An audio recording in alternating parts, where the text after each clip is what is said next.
Good evening, magical friends. Welcome back to Psychic Couple Reacts. I'm Trance Channel Psychic Medium Riz the Wiz, here with the wonderful, the beautiful, the talented, the magical, the mysterious, the illuminating. Oh my God.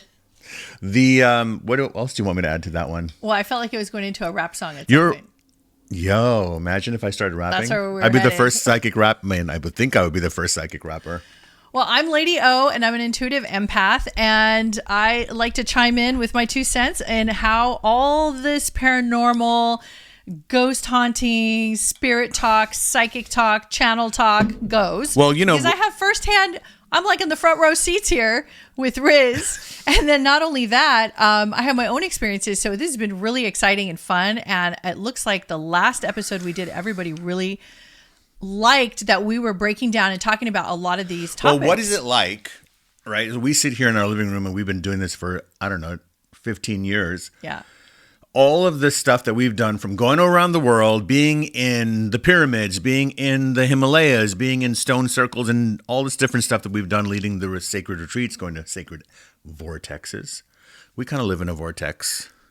You know, your house should be a vortex because you have to spiritually protect and amplify the energy in your house. That is your castle. That is your lair. That is really your sacred space, and make it a sacred space. Even if you don't like it and you're going to move, I always say, never keep your own negative energy in the space like you don't like where you live. It should be that this is housing you temporarily as your new castle is being built, but you bless that energy because you're the magical one. So we've always been talking about this. Yeah, even the littlest things matter. Like even the first time I remember buying candles for the purposes of like bringing in a different energy into the space. That was such a big deal for me because I love the candles that we have, even though they're LED. I shouldn't say even though. That sounds like it's less. Yeah. It's not less because even though firelight is organic and they're real, we still get a feeling looking at these lights. Yeah, and that's how I would feel. Like I started to feel in this new environment and new spiritual awakening I was happening many years ago. I was like thinking these candles were like, I was like, am I in a cult? Or is this like when you first came to where I lived? Like, yeah. Like, I didn't know what was happening. Riz was always lighting candles and saging. And I was like, oh my God, this is so weird. Where are we headed with this? And, that's like funny. Now, I mean, all these like years later, so many people are doing it. I can't go get on you to TikTok, stop. Yeah. And you see kids doing it now. Like young people have like shout out to Gen Z with their little shaman tools. For their shaman tools and their keeping it altars. They're open. They're talking about listen, it. I don't blame them for being open for the state of the things in the world that you have to deal with. But you guys who are part of Gen Z or even the millennials out there, you guys are here on this incredible planet at a very incredible time. Yeah. And with your own ideas and your thoughts and your revelations, and learning how to keep that magic for yourself, how to share it, just learning how to not get things to avalanche on you, because so many things they're so distracting.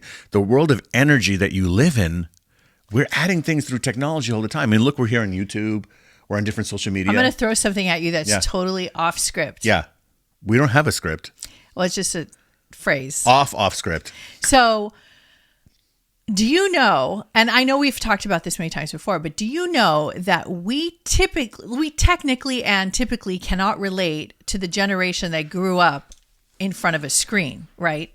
No. Because you and I not seeing ourselves did not on have the a screen. Well, we didn't see ourselves and on a the phone screen until our late 20s and 30s. But we didn't see ourselves on the screen. We did grow up in front of a screen. It was just I'm TV. talking cell phones and internet, okay, right? All right. So do you understand the huge difference? Yeah. Of we look to other sources of information and other sources of entertainment in order to create ourselves. Mm-hmm. And then you had technology came into the picture, but we were already adults by then. We were already working. Yeah. By the time that happened. And we had to, which makes us really badass people, this generation of ours, because we had to then learn how to integrate this whole new technology of cell phones, pagers, internet, and then change everything up. And then our parents didn't know what was going on because they weren't a part of that generation, but then they had to also learn. But then our kids who were born in the 90s, 2000s, because Alex, she, let's see. So Mid-90s. She's 30 now. So she was born in 93. So she said she was introduced to like Game Boys and all that when she was like, how old was she? Like 9? She was younger, you know, because her older brother was already doing Game Boys and all that, right? So she still had a little bit of a leeway. Yeah. But then you had even the younger kids. So like Kylie and London are the last two of our kids who are 17 and one is going to be turning 20. They only know internet. So now That's here true. we are. So watch this. So this is really cool. So here we are in our generation. We've learned to master the internet and we've learned to bring spirituality through the waves, right? Well, I remember the first time. But kids on TikTok, they're just like putting the phone up and they're like going to the bathroom. Well, you know, it's funny with the phone on. when you brought up the two youngest. But they're doing everything. When you brought the two youngest, Kylie and London, who are my bonus daughters, when I first met you and they were little, I actually first kind of saw them on FaceTime when you were talking to me and they were walking in the background. They're so used to it. They don't even know their life. Right. So they don't know always their on the life screen. without it. Yeah. So there's a part, I think, of their reality with us that are never... I don't think they're ever going to 100% be able to understand us, and we're going to understand them all the way because we were already adults when we were introduced, and our parents had nothing to do with that lifestyle. Well, you know, Atari and all the video games and Nintendo kind of prepared us. Thank God. Right? And thank God for that. The spirit guides have always said that the technology that we create as human beings, and you guys want to check out what the spirit guides say, there's videos of me trance channeling with loads of cosmic wisdom and information that are in the different parts of this channel. So go check that out. The technology reflects where we are at. For example, we are like video games used to be that you died. You had three chances to live. And if you died, then you died. And now people want open worlds. Now you have endless lives. You have open worlds where the game never really ends. But isn't that like the beginning? You don't have to fight. But don't you secretly think that that's the beginning of like understanding? It's like a soft introduction to how dimensions work. That's what I'm saying. You got it. So our technology always reflects, they say life imitates art and art imitates life maybe. But it's the fact that we are in a world of energy. Some people say this is the human world and then there's the spirit world. But actually, guys, we are living in the spirit world. You're a spirit. We're spirits. We just inhabit bodies that we can see. They inhabit Isn't that weird, dude? etheric bodies that some people who are mediums and intuitives, some empaths, channelers can see with their physical eye combined with their third eye. They can see the spirits. So technically what that means is, or I should say, let me add to that, is that all of us, everyone, including everybody on Wall Street and everybody that you think is not, we're all spiritual people. Why? Because we're all spirit. We're spirit incorporated into the physical. We're spirit interjected. We are spirit enhanced by the human experience. It's interesting when you say everyone is spirit, because we're spiritual beings. It means that we're concerned with our spirit being happy. Some people just call it being happy. Right. Because they would never consider themselves spiritual. No, there's many people who don't consider, because they think that's a cultish. Right. Or they might say that I'm just about hard facts, what I consider to be hard facts. Yeah, but they're still hard a facts spirit. are different to everyone, aren't they?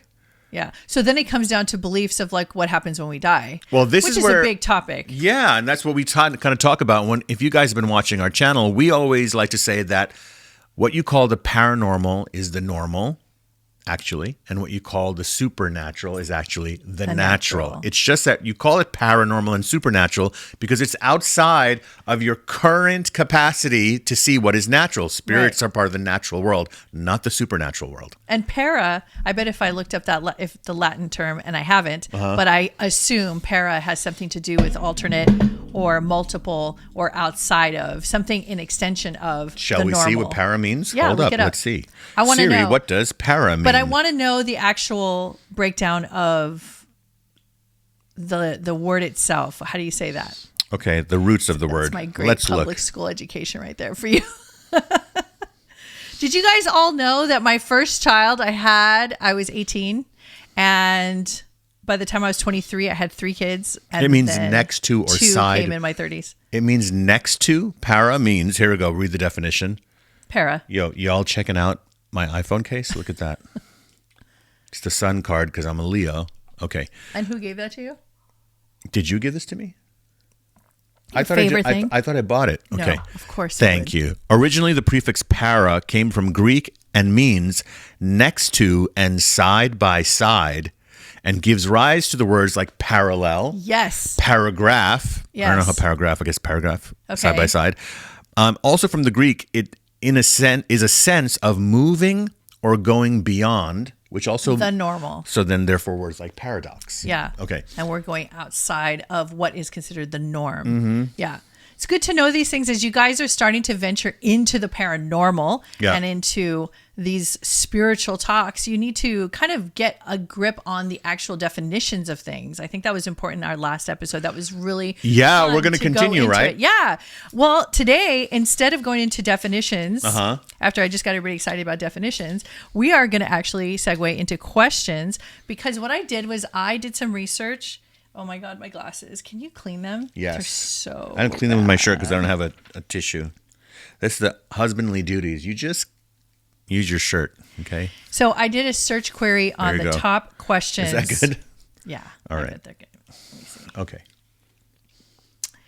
Okay. I'm preparing myself. I look straight ahead. I put my hands like this. I rub them together. Everyone who knows me knows that I do that before I drop in. Okay. Yeah, you start doing your... Well, let me explain something to you. Okay. When people do this, right, you see the average person will do that. Okay, but why? Creating synergy.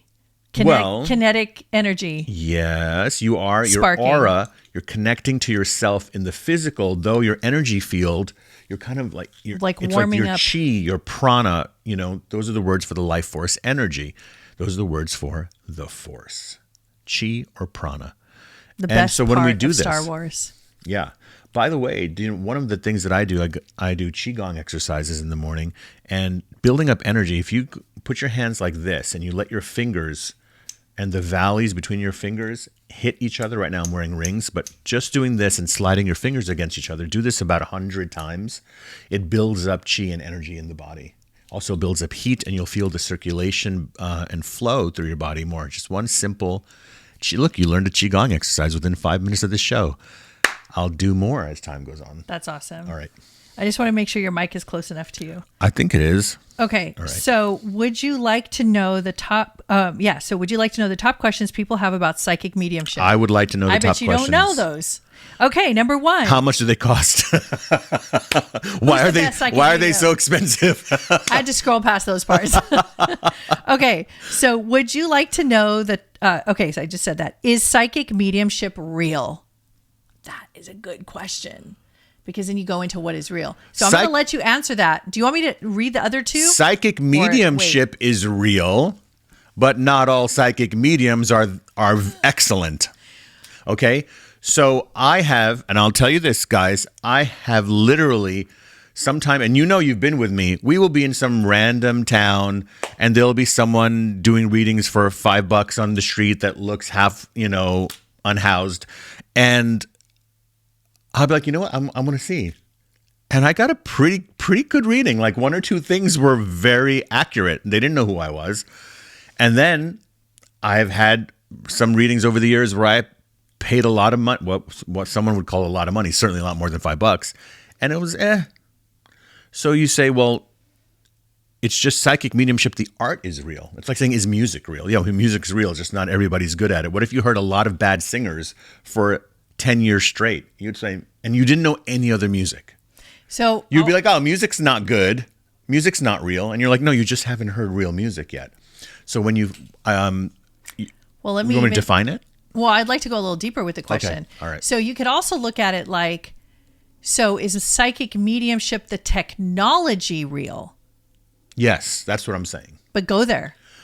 Because that's psychic mediumship technology. Is it an inner technology? It is a sense beyond the senses we're taught. Do you know most people don't know technology and psychic work are connected? Well, look at it this way, guys. Technology, if we were to define it, other than metal or these, like your cell phone, the camera, the lights, whatever that we have going on, that is how you might say we are using energy in a different way, right? Because modern technology uses electrical impulses, electricity, but ancient technology like the rake or shovel was technology, guys. Correct. Right? So our inner technology and us as intuitives, as mediums, as new age, mystical minded people, we understand that this is a way to honor a sense that you naturally, all humans have, and that you can develop it.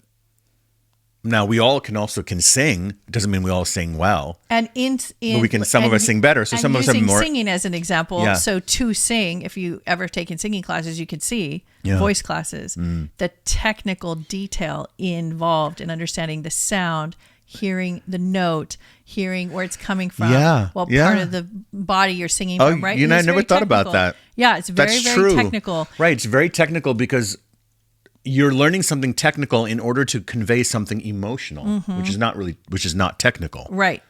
So the conceptual being brought into the so-called scientific. Well, because the idea of mediumship is, like you always say, the medium is the medium between one side and the other. It's in the middle. That's right. So if one were to say that, how do I investigate trance channeling? Now, right now we have channelers. We have a lot of people on the internet who are channeling. We have some people who are full trance channels like myself, and other people who are just channeling while still staying in their body and hearing a message and giving it to you. But what if 100 years from now, we had a camera, like these cameras that are pointed at us, right? That could pick up, they're so sensitive that they could pick up energy fluctuations, and then even more sensitive, where not only do they pick up unseen energy, but they're able to actually see the spirit. Because look, the technology. I'm sure there's going to be cameras in the future. I mean, who would have thought of the iPhone? There are already cameras that are picking up 100 years ago, apparitions, right, and anomalies. Now, let's just jump like the iPhone or the laptop you guys are watching this on. Where was that 200 years ago? Forget, just even 100 years ago, this would have been considered voodoo or magic. Right. Now, jump just 500 years from today. Right. Of course, there'll be a camera that is so sensitive it picks up things that we cannot even imagine right now.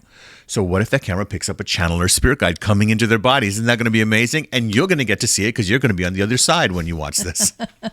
But if you think about it, what you're saying is accurate. So you have all this technology that goes into actually becoming a medium, or the mediumship, the active mediumship. And there's also technology in being a trance channel. So the idea is there's the seen and unseen. So we all agree that this is the seen, right? We're all seeing the same thing. And then some of us even agree that there's some unseen, that we agree that there's unseen. And then there's the collective consciousness that we believe that there's the other side, right? Where there's so many things happening, like spirit guides and heaven, and where we go to heal and work and reincarnate and come back and as a soul and grow. And there are good spirits and bad spirits. And, right. So don't jump ahead because we're going to get to light and dark in a little bit. But so we have this technology. So people ask, is psychic mediumship real? Very complicated question. Of course it's real, just like you said, just like anything is real. You can make anything real. What they're really asking is, how does it work? Well, how does it work? You're being generous, but they're asking if that's how it works. Well, you answered the first question, which was, there are some mediums who don't know how to use this technology. No, what I'm saying is that when people ask if it's real, well, there's many ways to interpret that. Half the people already go, it's not real, and they didn't want to argue with you, right? So then the 50% that's left is really curious because they haven't had an experience. What would you say to those people that don't feel psychic mediumship is real? Oh, I don't waste too much time on them. The reason is that I think that you've lived long enough on the planet to know that if people are just against what you believe, for example, you have two people from two different religions, it doesn't matter how much they talk peacefully and have a moderated discussion. In the end, religion X goes, we know the way, and religion Y goes, no, we know the way, but we'll be polite and pretend to have a debate, and every side will have a point. Right. But what we are coming from is the idea that our set of belief systems is open to the world of energy of what's underneath all of that. What's the energy that created the idea of religions and life and all of this? This is when you're really diving into the mystical side of life, right? So then we go into like God consciousness. What is God consciousness? What are our beliefs about creation? Then you go into that world, which is a fun world. And we've spent most of our time there and we talk about it constantly. The endless eternal discussion. It's an endless discussion. Okay. So now we'll go to the second question. Okay. How does psychic mediumship work? So we actually just answered that. Number 3. Wait, but Can I give more? Oh, yeah. If you have I can more, go further with that. Psychic mediumship is, first of all, the foundation of understanding that communication, existence itself is frequency. It's a sound. It's a sound frequency. We say that Om, when we meditate, Om, the ancient word in Sanskrit, is the hum of the cosmic motor, is what they say. So now that you just brought, I was going to say, it's always going do underneath. it a few times so everybody can hear how you do it. Right in the mic.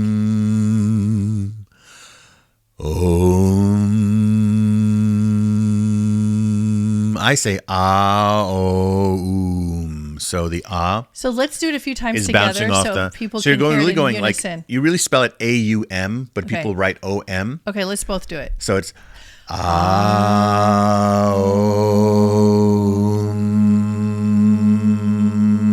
Aum. So the Let's do it one more time. the O, and the U. So when you say Om, you're saying ah. So now that is like when you say avocado, it's that ah. And then the O is when you go oh. And then the U is when you're going, ooh, look at that. So the ah is sort of in the back of the throat. Where did you learn this part of it? Which lifetime do you want to ask me about? Is this the This is passed down Hindu? in Indian tradition. Okay. Yes, of course, it's based on Hindu tradition, but it doesn't matter. You know, everyone in India, no matter what the religion background is, we all know about this. Okay. So,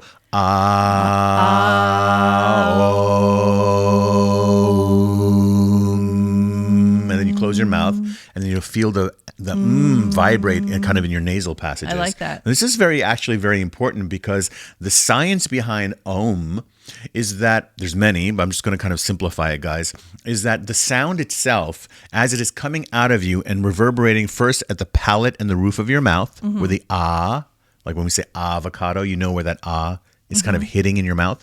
And then O is kind of in the chest. And the oo is here up in the jaw and the teeth in the mouth. And then when you go it vibrates in the nasal passages, sending the energy throughout your body. So the Om is really meant to heal you as well. And that's why I have those initials. And Oriah MIRZA's Om. You're right. Because my middle name is Hera, so Oriah Hera MIRZA. Oh, so check this out. Her middle name is Hera. So OHM, now you're talking about the ohms that are That's right. used in electricity too. Yes. Baby, you got it. Okay. Oh my God, I could have kept on going with that one. If you guys like that, you should try that with us. Just rewind it and do it. We should do just a video one day of just like half an hour where we're just ohming. And we'll just keep going. We'll just keep going. Okay, I need to do it one more time because that was like, it actually felt like a scrub happening on the inside of my spine. So you take a nice deep breath, guys, before you do this. So Okay, let's take a hold deep on. breath in through the nose. Okay.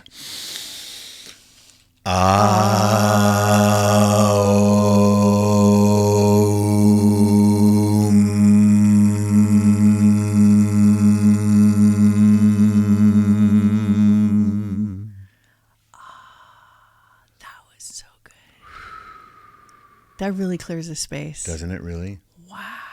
I just brought everything down a few notches. See, learning how to breathe deeper, Love it. learning how to Om, Yeah. it helps to balance your body's frequencies, the auric field that is made of these vibrations, your aura. It cleanses you. So you can be anywhere, guys, and do this. That's the great thing about meditation, Yeah. about yoga, about breath work, is that you can do it anywhere you are. You know, the first time you taught me how to do that, it was in Santa Monica in the ocean on the beach. Oh, that's right. And you had me do it to the waves. That's right. I had you send your consciousness out into the I never had ocean. done anything like that. I didn't know what I was doing. And you were out. You really, I could And tell I that you went out went. there. It was a whole different experience because of the energy of the ocean. Yeah, And that's where people go to cleanse too, right? Well, water Like, you know, being the They say that transmitter if of energy, right? yeah, Which is especially why if you're on electronics a lot to put your feet in the water. well, and ground, actually. Yeah. You have to ground. You can't just go in the water because water conducts the electricity too. That's why you don't drop But it a hair also, dryer in like, the tub. yeah, it also helps to like Wash it off. change the molecules. But you told me that That's you around you. you knew that about salt Yeah. your whole life. That Yeah, salt the cleanses. cleansing. Yeah. So Some people cleanse with salt in their shower, pink Himalayan salt. we used to keep the sea salt also in the Yeah. shower, but keep a bunch of it, especially guys, if you have a bunch of spiritual gunk on you. And you work as a first responder. We get a lot of first responder people watching us. So we want to really help you guys. But anyone when you who come works with home, people, right? No, but yeah, especially people who work in emergency situations with people who are sick. I think it's super important. If you work in the healthcare field, you have a to routine where you cleanse yourself, your energy, change the music, put the lighting. You have to take your clothes off. I had a guy that wash. was one of my guys who used to come for readings. He was an Uber driver. This is like 6-7 years ago, and he was constantly feeling like he got slimed every time someone got out of his car. Wow. Because he was always working at night. So he's picking people up from clubs. Oh, yeah. And so they're like, they're high or they're kind of drunk. And so when you're high and drunk, what happens is spirits can attach themselves to you. And that is not a good thing because they go home with you and then they'll jump to somebody else or they'll stick around your house.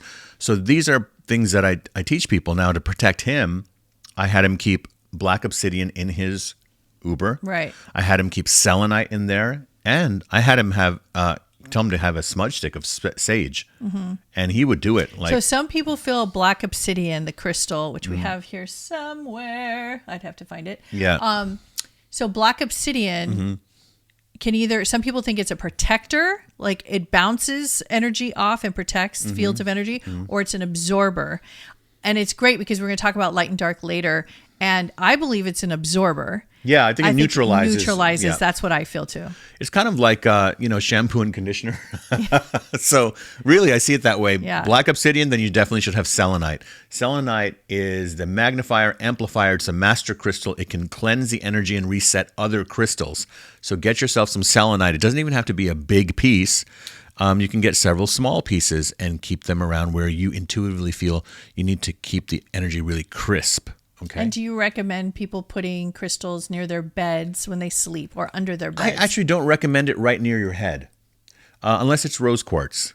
Okay, so there's some that are very calming, like rose quartz. But in the corners of the bedroom, I absolutely recommend putting black obsidian in the corners to ground the space. It's called gridding, and we'll get into that in another video. Maybe we'll do a video just on how to do a basic crystal grid of your house. And that the purpose of that is to, I think, bring awareness and intentionality to your space to connect the frequencies, almost like an invisible laser beam. Right. So that there is not just all kinds of like crazy energies flying through the air while you're sleeping. Well, think of it as that elements are how we live. Because everything is frequency, right? So and everything is energy. Remember, crystals are actually, they're really minerals, guys. Like the black obsidian is a stone. Technically, a geologist would say, well, I don't know why you call it crystals. They're actually minerals. Now, there are crystals. Crystal is a very specific definition. It really means that inside there's basically it has a lattice. You see how this looks like a hashtag? That's kind of the formation of that inside on that level, on the molecular level. But we ingest minerals and it makes our body run.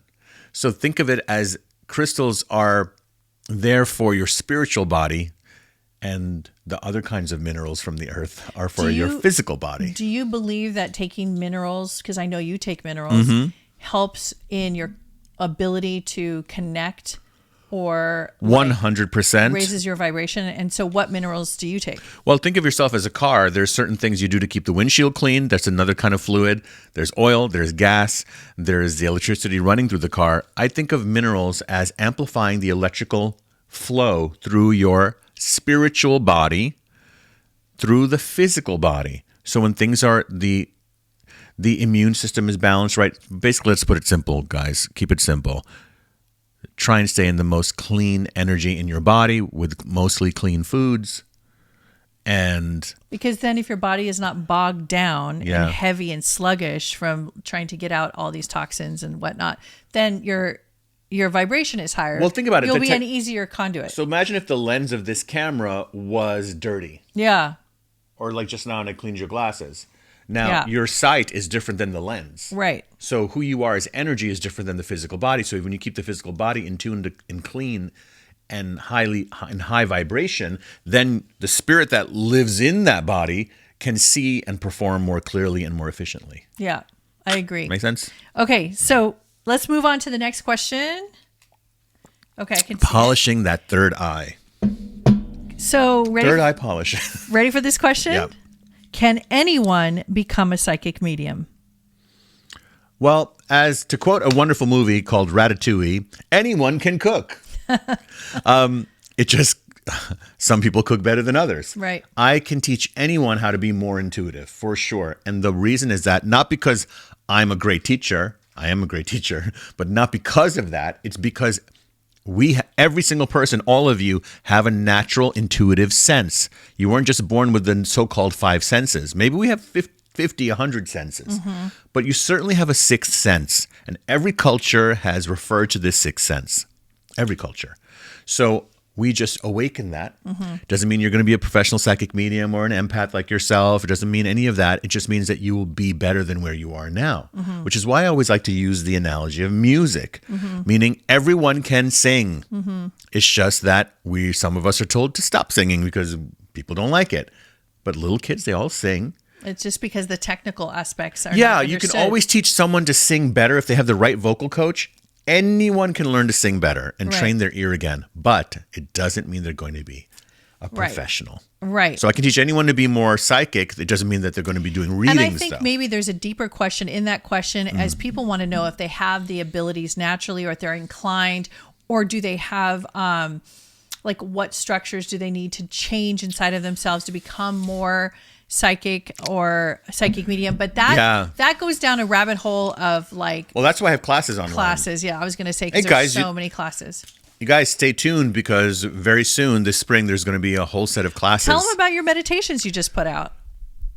We always forget to tell you. I didn't know they were out. Oh my God. Okay. Yes. So there's 9 amazing meditations. These are quick meditations, guys. It's just a little pack of meditations that to just drop in when you need. I think there's 9 or 10 meditations in this pack. They're maybe 10 minutes long. Yep. And when you need a little boost, when you need a little to get away from your day and your technical stuff you're doing in your life and the kids or whatever's your day, and you want to drop in spiritually. Different topics. They're different topics. There's stuff about how to connect with your guides. How to break karmic cords. Yeah, kind of like just reset your energy. And they're simple ones. This is just kind of level 1. Help with anxiety. Yeah. Yeah. So how check to heal it out. The body. Where can they find that? You just go to our website, rizmirza.com, and go to the store and then the meditations, or you can just look up meditations. It's all there. Okay, cool. Okay. So next question. Oh, this is interesting. 1 second. I want to make sure I'm reading this right. Okay. So ready for the next question? I am. Can a psychic predict the future? The answer is absolutely yes. I've seen it done many times in my life. I've had people predict things for me, things that I thought would never happen, nor was I even interested in. I had a psychic tell me 2 different countries that I had absolutely no interest in. I'm never going to go there. I'm not going to buy a ticket and go to that particular country. And I did. That's a whole nother story. I have many instances where I was told things that came true. I have done it for people.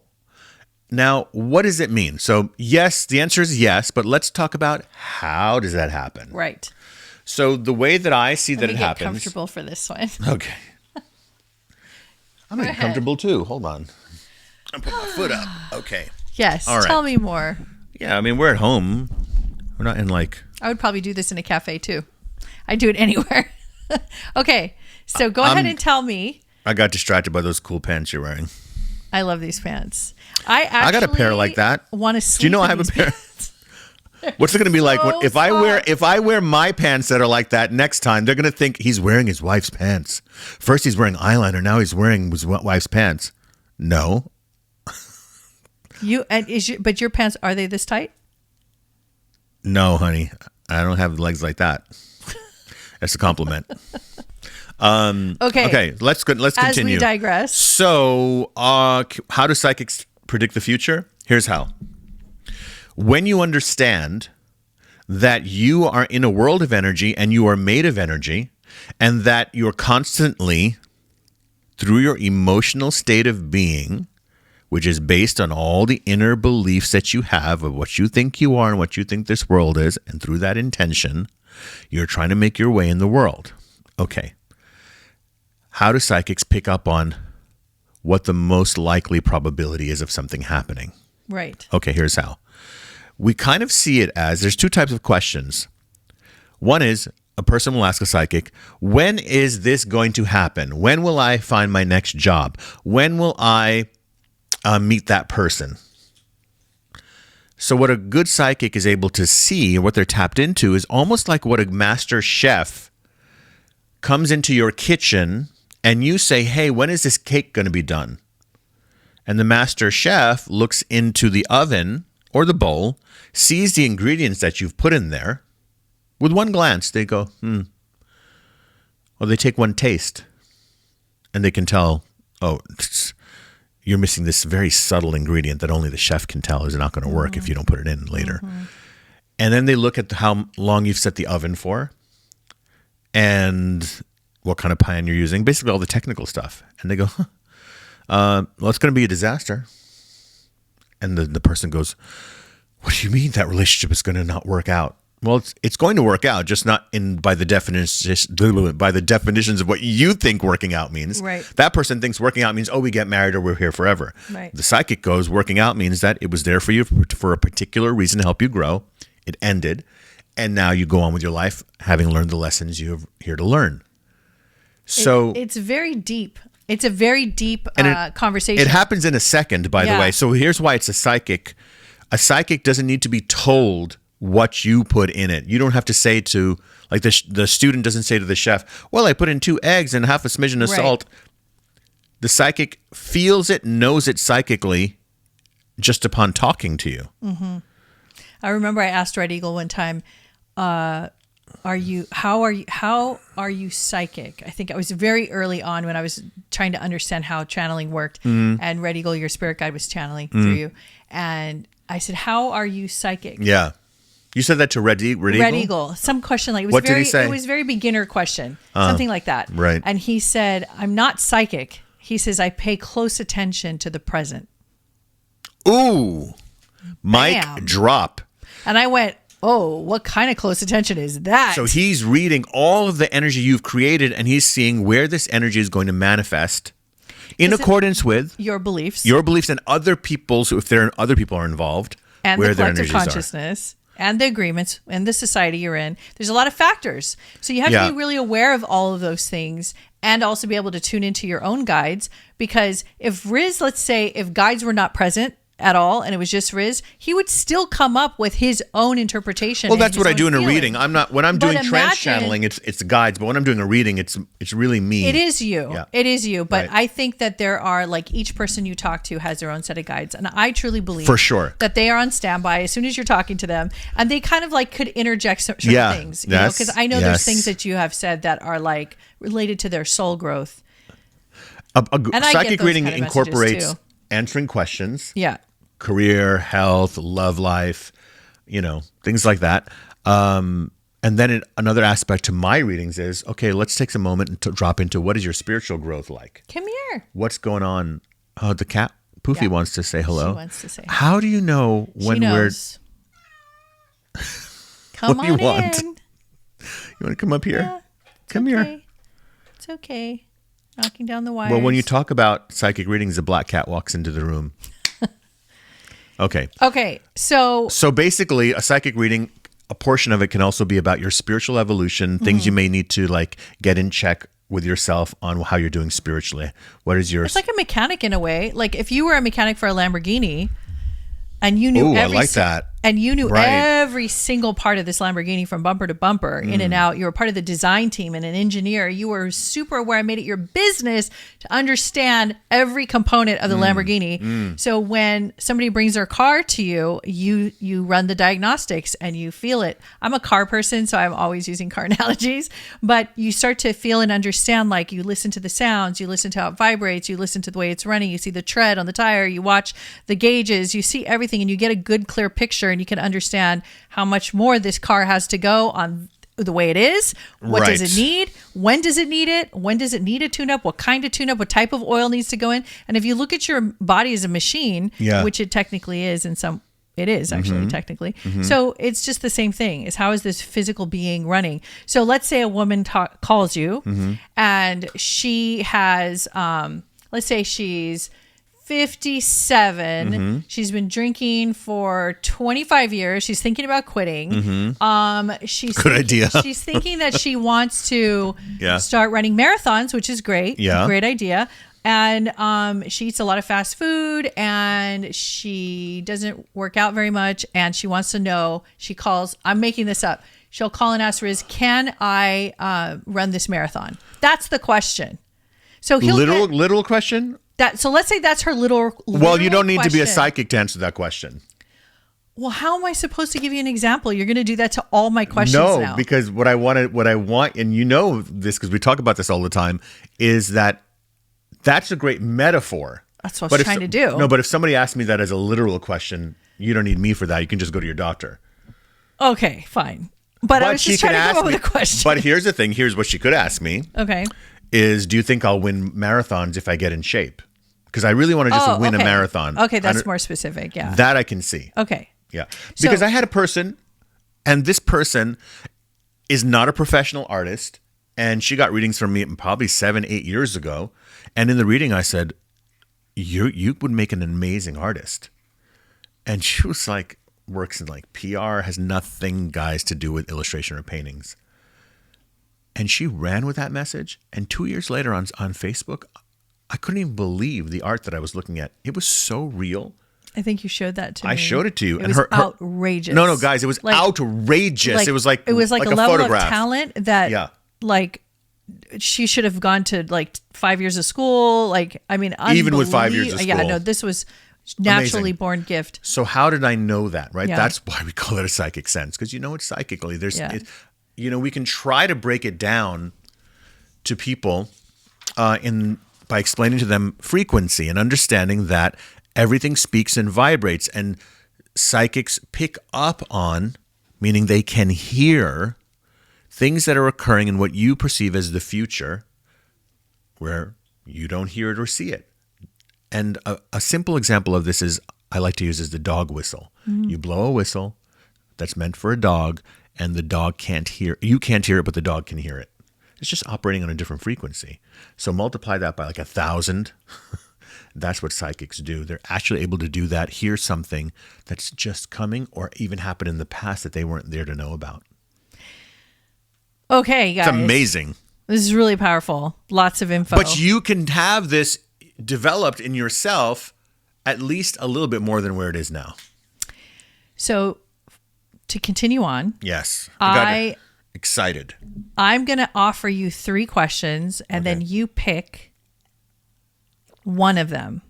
Now, in the future episodes, Riz is going to be asking me questions. I was just about to say that. But one of these questions could actually allude to me answering it too, or go in that direction. Okay, so here's the 3 questions. You pick the one that you want to talk about, and it's a discussion because I'll chime in. Okay, let's go. And you pick. First one. You like working with plant medicine? Mm-hmm. Psilocybin? Mm-hmm. Why do you like working with that plant medicine? Question 1. Mm-hmm. Question 2. Mm-hmm. Lots of people are interested about their empathic abilities. Yes. They tend to be very negative, and they feel dark energy or they feel scared, and they need a lot of information, and had a lot of people ask me, they want me to talk about it, and they want to bring this up. And I don't know if I'm supposed to do my own little video by myself or we talk about it together. Third question is, once and for all, and by the way, we need many, many parts for this one, but the third question, you pick one. Okay. The third question is to break down our definition, me and you, our definition of the belief of light and dark, darkness and light, light versus dark. Is there a versus?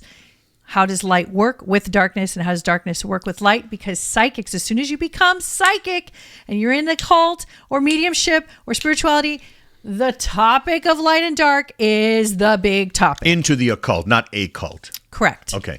So those are the 3 completely separate questions. They're all very powerful questions. They all people have questions about and are curious. Okay, let's first address plant medicine. No, just pick one. We don't have to do all 3 because those are all huge topics. I will be here all day. I'll talk about plant medicine for a moment.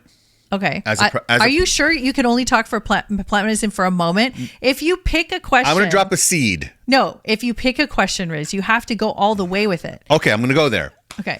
All right. So that's the medicine. one you're picking. Okay. Let's talk about plant medicine. Let's do it. Everything that comes out of the earth that can be ingested without it killing you. I'm not talking about poison ivy and, poisonous plants. Okay. They have a purpose for human beings. Whether carrots are good for your eyes or cucumbers are good for your skin or what have you. Right. Okay. They all have a purpose. Part of the earth's bounty coming from great Mother, Father, God, source, the formless, nameless, ageless, eternal energy we call the force. That is there, that section of nature. We are a part of nature. Of course we are. Look at all the elements that the body is made of. You find them all in the ground. Okay, including ether. Now scientists have said we are also made of stardust or ether that has floated down for 1 billion years. That is actually part of your DNA now. Right. Okay, so now you're not only made of earth, you're made of cosmic particles. Certain plants are here for your spiritual growth. You can list them and list them and list them. Understanding how to use them in their raw natural form. We are not talking, of course, about illegal what people consider addictive things. We're just talking about ancient shamanic practices that involved an experienced shaman leading the tribe or the members of the group into a higher state of understanding their soul. Now, that ancient practice, guys, watch Netflix, watch Fantastic Fungi, watch How to Change Your Mind. Stamets. You yourself, listen to Paul Stamets, listen to so many people, doctors on YouTube and podcasts, psychiatrists, neurologists, healers, therapists, all talking about, oh my God, we found a thing. Well, you just found it. Some of us have been working with it for decades, if not a lifetime or lifetimes. And what we're discovering, and what I mean by we, I mean them, because I already knew this. What they are discovering is that these plant medicines offer you great soul healing under the proper conditions, of course. And with the proper guide or shaman, you can break through patterns, blocks, heal traumas, change your perspective, connect to source energy better than ever, learn. This facilitates, that opening now facilitates you being able to breathe better, live better, be happier, laugh again, heal the wounds from people dying. As a medium who is also a shaman, this is very important to me. It also opens up the truth and understanding that there are beings called spirit guides in other dimensions. Many times when you're on these plant medicine experiences, you will experience the presence of a spirit guide. And these spirit guides have access to understanding your soul's path, and you begin this psychic dialogue with them. This happens almost to everyone. So let's talk about psilocybin specifically. Yes. Try saying that 10 Sure. times. Talk about how you feel about psilocybin itself. I feel it's the greatest plant medicine there is.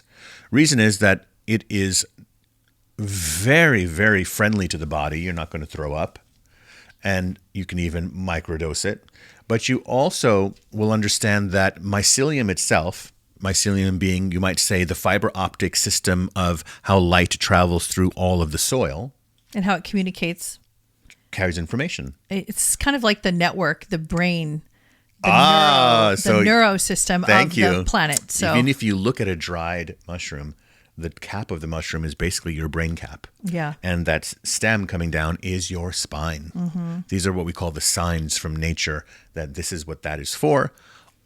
So when you do this properly, you will actually, and scientists at the University of South Florida, the Imperial College of London, and Johns Hopkins now are seeing that this particular beautiful sacred plant is actually rebuilding guys' brain cells. Rebirthing brain cells in mice. You actually get smarter. Yeah, this was in mice, right? Now, we are not mice, but look, it's doing that. This was unheard of. It also is helping to eliminate antidepressants, anti-anxiety when used properly, because it is affecting and healing parts of the brain where these meds, which are very addicting and paralyzing for many people over the years. They have bad side effects. Many have bad side effects, okay? Like psychotropics. It works. No, psychotropics are a different thing. Oh, okay. Psychotropics are good thing. Oh, okay. So I'm meaning to say the mood. Psychoactive drugs. Psychoactive. Okay. Right.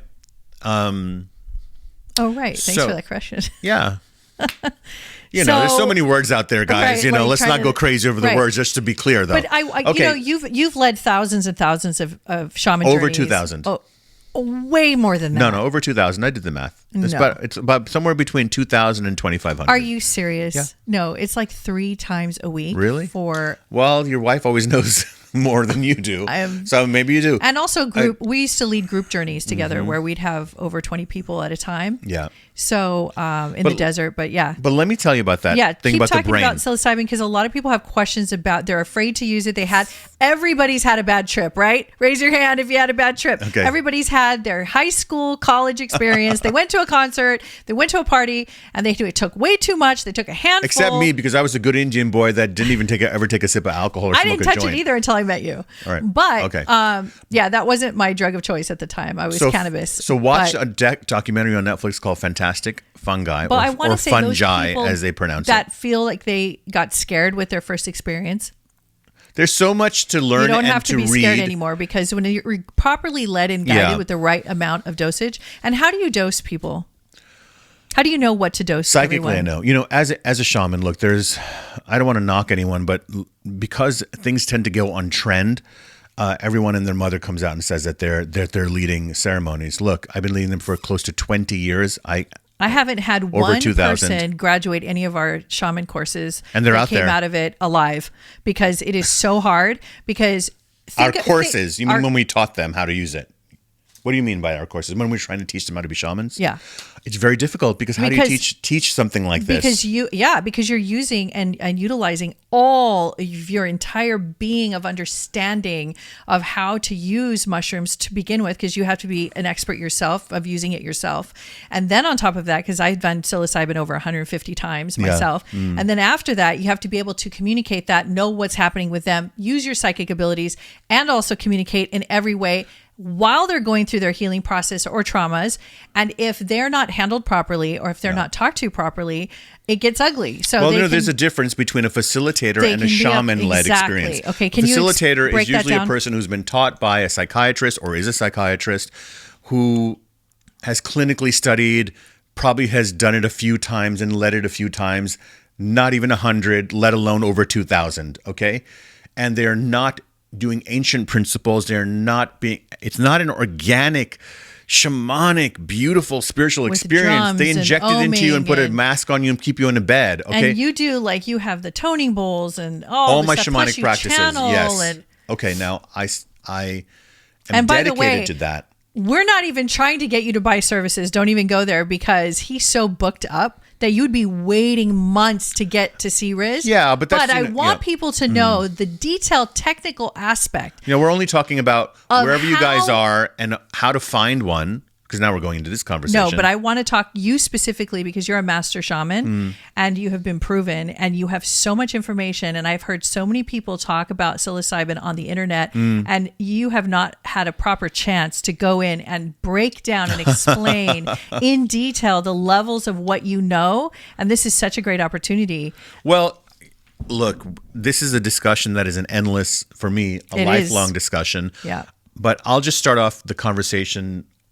I'll leave it at this in this part of the show, is that you have to do your research. I would say watch those documentaries that I mentioned on Netflix, How to Change Your Mind and Fantastic Fungi, and watch some other ones. Learn about it and read about it and understand that these principles are really the original healing of the earth that were part of shamanic tribal practice. It doesn't matter what skin color you are, what background you are, before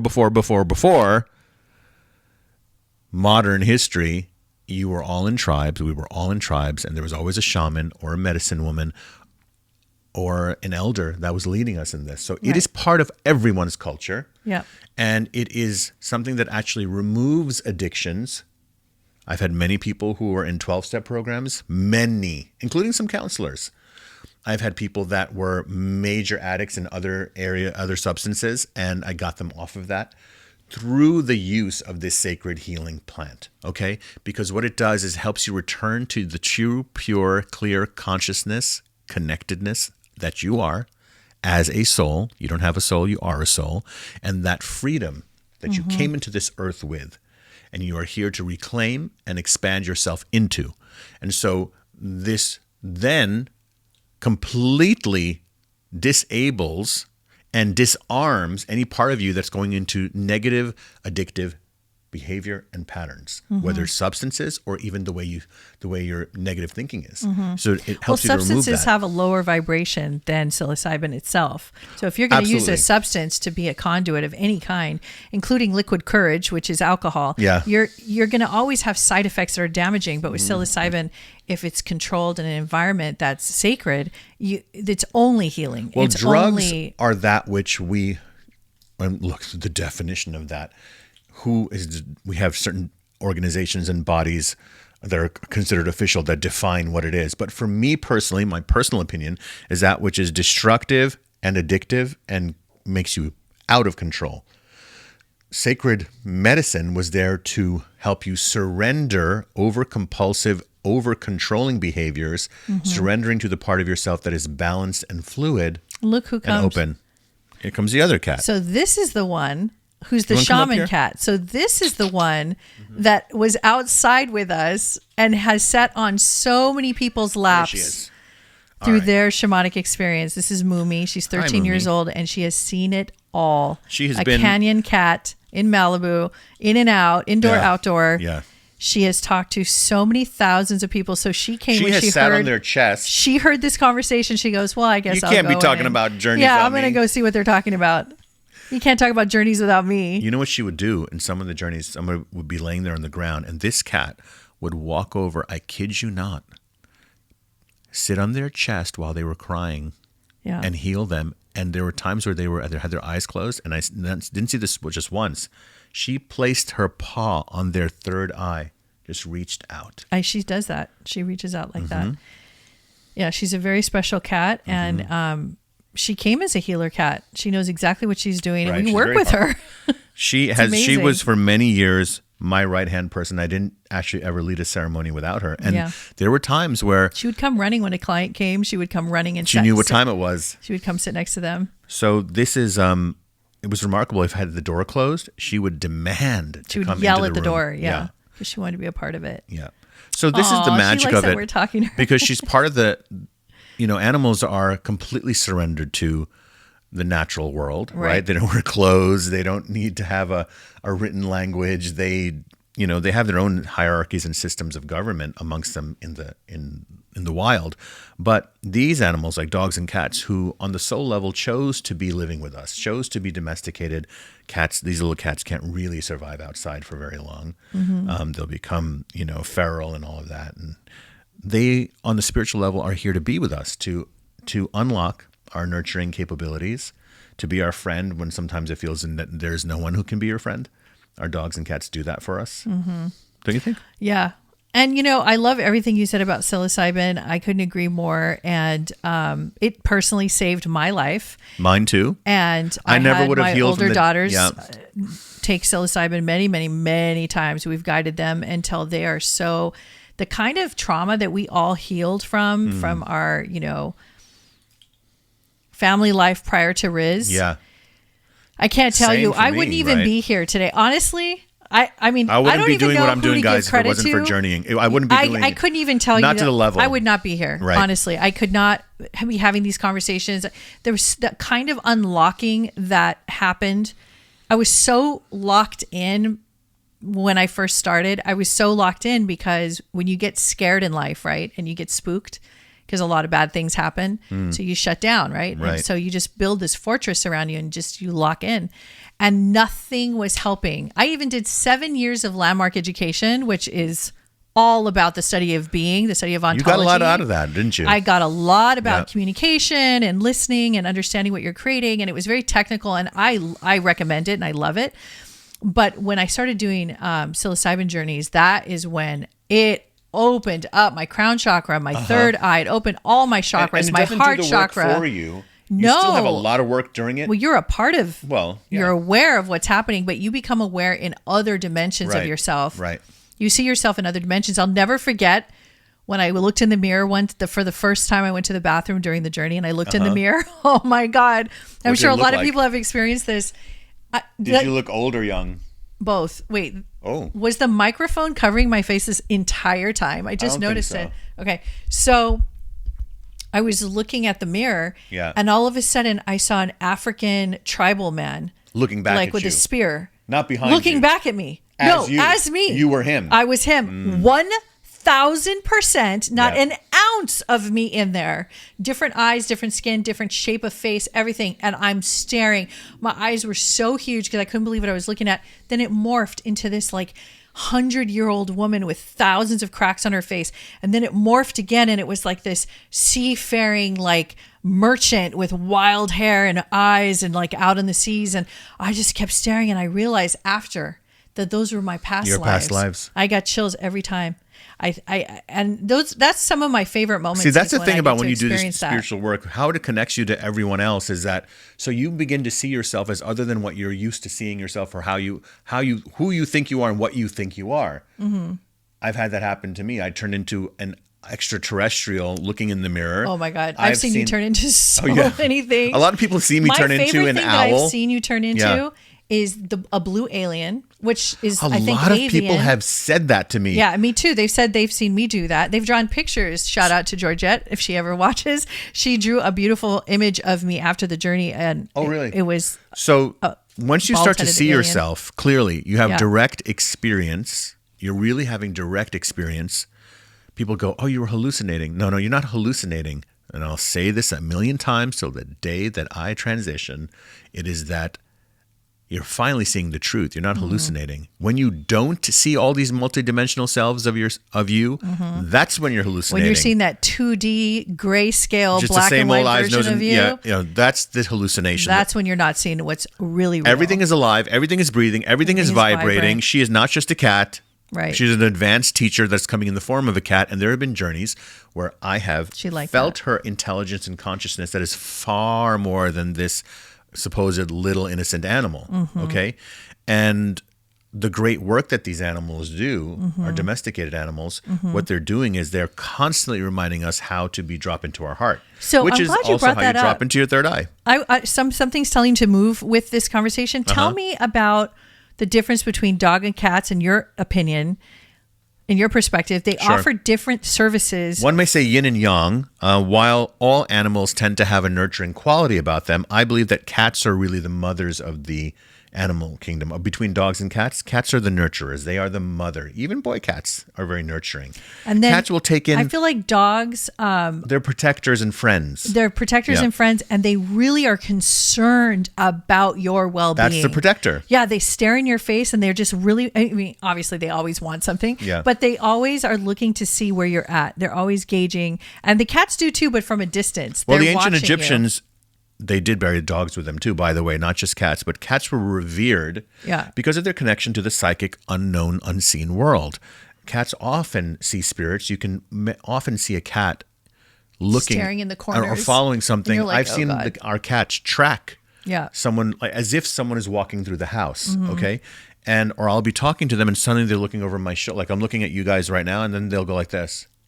Yeah, they look over your shoulder. She does that a lot, and I've seen the cats do that. They look over. They look right here, and their eyes go up and down like they're literally seeing your guides. So that's what they're doing. They are protecting also energy, psychic energy in your home. So cats are great to have, not just for mice, but also. This one doesn't do anything with mice.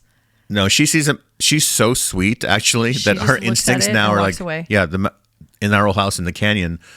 Mice would come all the time, and she would just look at it. She used to kill them in her teen years when she was a teenager, and she would leave them as donations at the door with the circle. Like a normal We had full mouser. moon circles outside. There'd be like 40 people, and we'd be looking up in the backyard. It was super precious and everything. And then there's this mutilated, dead, freshly killed mouse that she was offering. You're a little killer. She's a killing machine. She's offering for the moon channeling. But these are killing paws with big claws in there.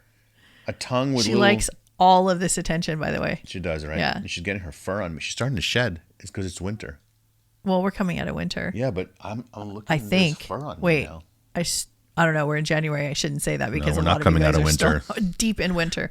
But it's We been got kind 2 of more warm months of out winter. here. We're in Southern California, by the way, everybody. So these were the questions for today. This was awesome. Yeah, it was really intense and fun. Well, Wow. We'd love to hear from you guys, and anything you want to comment on, so drop it there. Next time, I would like to do, I think I want to do the empath. I really want to do the empath conversation. Okay. And I want to do the I'll have light questions and for you. dark conversation. Okay, let's go next time. Because Contrast. it's connected. Light and dark, good and evil. What does that mean? Connected Good energy, with being bad an energy. empath, because when you connect those two, that's where trouble brews. Because you have stories about what's right and wrong, what's good and bad, what's evil and not evil. Well, I can go into cats and dogs too. I'll continue that one. Okay. All right. Well, you guys, this has been fun, and we will see you next time with our next Bye. podcast. Oh, she said bye. She did? Was Yeah, that her? Yeah, she went meow. Oh, I thought that was you. I say meow sometimes. Look, What? Look how she's looking at you. What did I say something? Oh, you want to talk? She does these stare downs. Anyway. Okay. See you later. Okay, bye.